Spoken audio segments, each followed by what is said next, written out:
Hello mga kabibig! Welcome back sa ring bagong YouTube channel.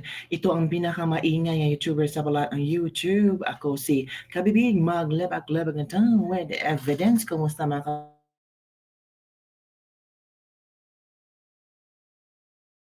pasabog sa ito nagulantang ang maraming kasali sa NSC, National Security Council.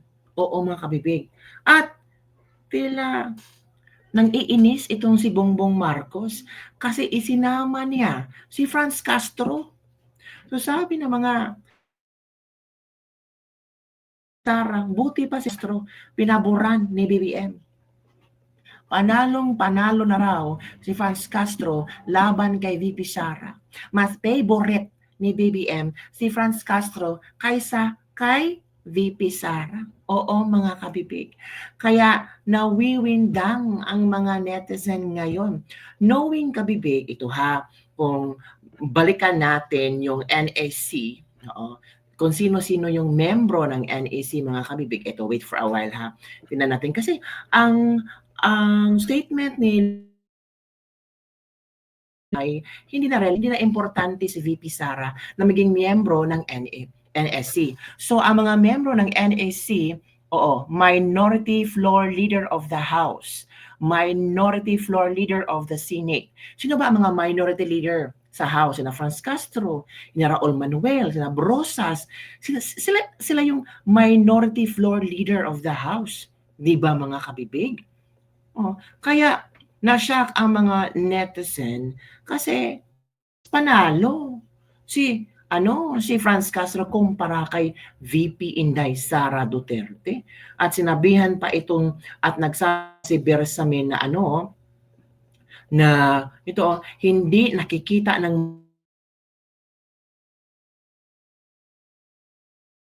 ang importansya ng Vice President para maging komposisyon ng National Security Council. Oy, grabe naman sila yung parang wala ka lang diyan, palamuti ka lang, yung diyan ka lang, wala ka nang magagawa, VP Inday. Ay, ito sabi ni Carlo Balacquet Maestrado, why exclude Sara Duterte from National Security Council is a constitutional violation. Nako, naka-violate pala sila sa Constitution. The exclusion of Vice President Sara Duterte from the National Security Council is not just a political issue. It strikes at the heart of our Constitution and democratic principles. Nako, baka sabihin nyo gawa-gawa ko lang ang statement na yan. Sige, ipakita ko sa inyo para mabasa nyo rin ba na may mga tao talaga na nakikita. Ito yan kay Carlo Balacquet Maestrado. Yan, nakita nyo naman pangalan, di ba?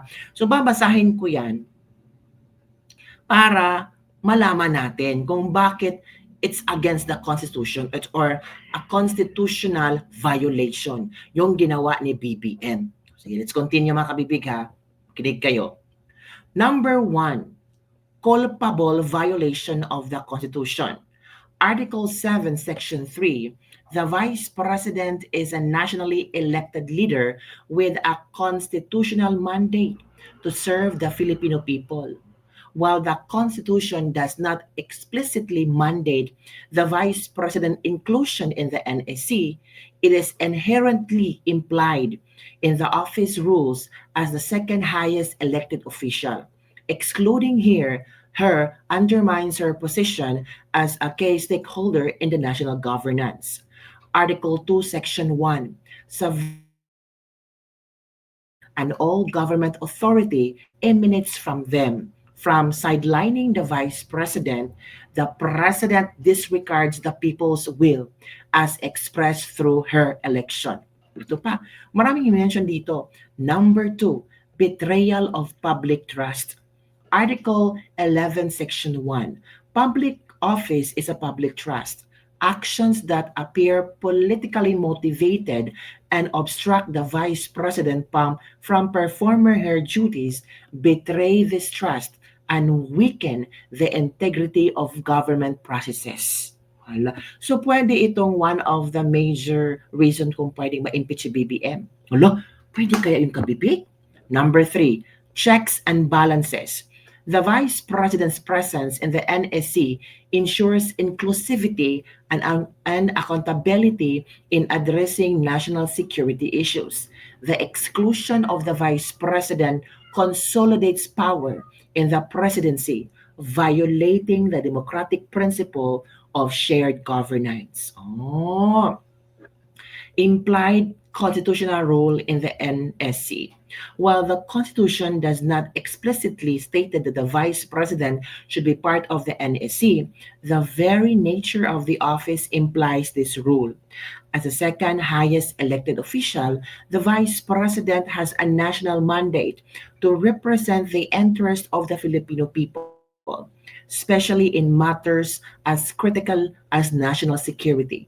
Excluding her disregards this inherent duty, creating a precedent that diminishes the vice president rules in the government. So it means talaga nakikita natin na parang parang walang function si Vice President Sara Duterte. Parang sinabi ni Bersamin na hindi na siya importante. Wala na siyang importante kay BBM. Walang basura na yan. Parang palamuti lang yan. Parang ano lang siya ba? Trophy lang yan. Parang ganun yung pagyurak nila sa pagkatao ni VP Sara Duterte. And take note, Hoy BBM, kung wala si VP Sara, hindi ka ibubutan ng maraming tao, lalo sa Visayas at Mindanao. Di ba? Ito pa, grounds for impeachment. Sabi ko nga ba pwede ito maging grounds for impeachment para kay BBM.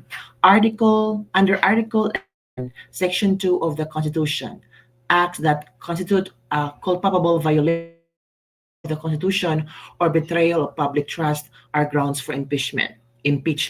The exclusion of Vice President Sara Duterte from the NSC could qualify under both. It violates constitutional principles of governance. Number 2, it betrays the trust of the Filipino people who expect their leaders to work collaboratively for the nation's welfare. Number 3, let your voice be heard. This is not just about political alliances. It's about upholding the rule of law and protecting our democracy. No leader should be allowed to undermine the Constitution for personal or political gain. Yun na nga, kabibig Yun ang nangyari ngayon. Sabi pa diba, buti pa si Franz Castro kasali. Ala, mga kabibig. Ito ang mga komento ng ating mga netizen. Talagang nag-comment ang mga netizen. Sabi dito, ay kailangan na niyang kung hindi isali si VP Sara, impeach this incompetent man. Hala, sino kaya ang mga nag-advise kay Pangulong Bongbong Marcos noon? Huwag nang isali si Sara. Hindi na kailangan masali si Sara Duterte diyan. Hala, sino kaya ang nag-antawag dito? Ang nag-advise kay Pangulong Duterte? Nako. Ito pa, ito yung komento ni Mr. Real Talker. Alam mo naman si Mr. Real Talker, mag-re-react talaga yan sa mga trending news. Lalo kay VP Sara. Makinig tayo kay Mr. Real Talker ha. Sabi ng mga Talyanista, buti nga kay Sara na hindi siya sali kasi siya ay isang, problema ng bansa. Wow! Ang VP, problema ng bansa.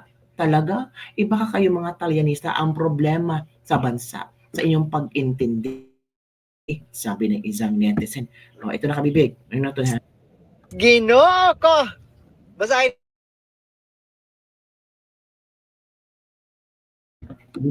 President Bongbong from the national Malacanang has yet to respond on the reasons of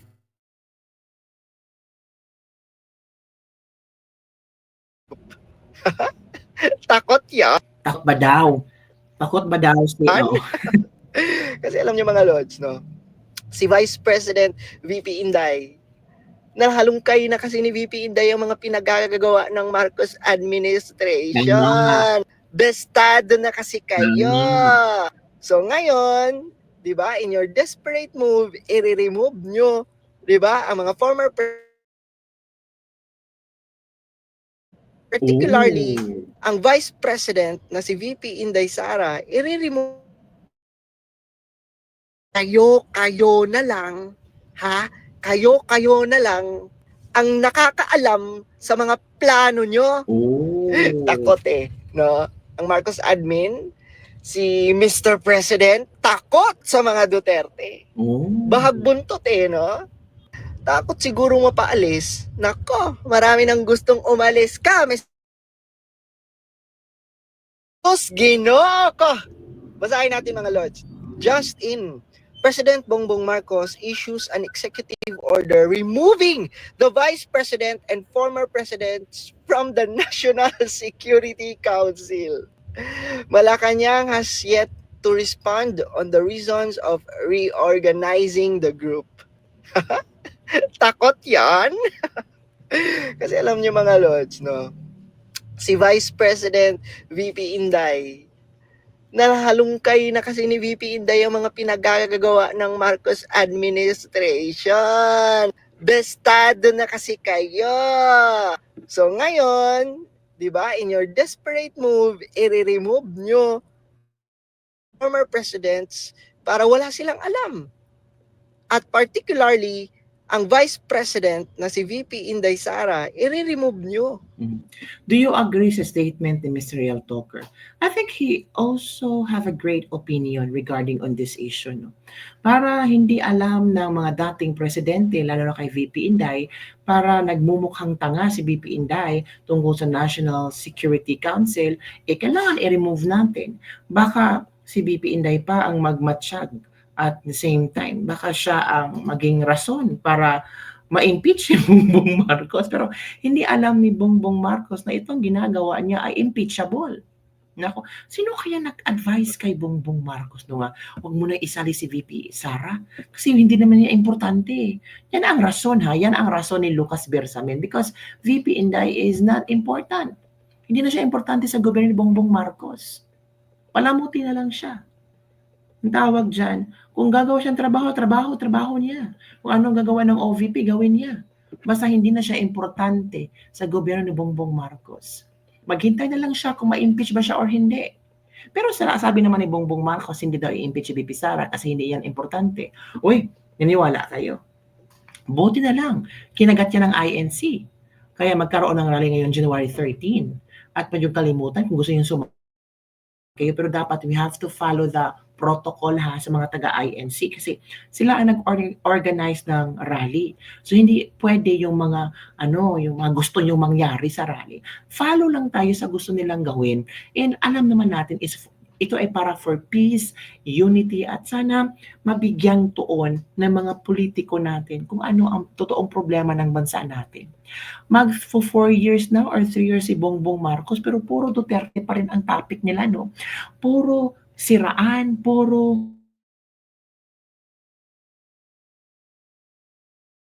usan, no? Wala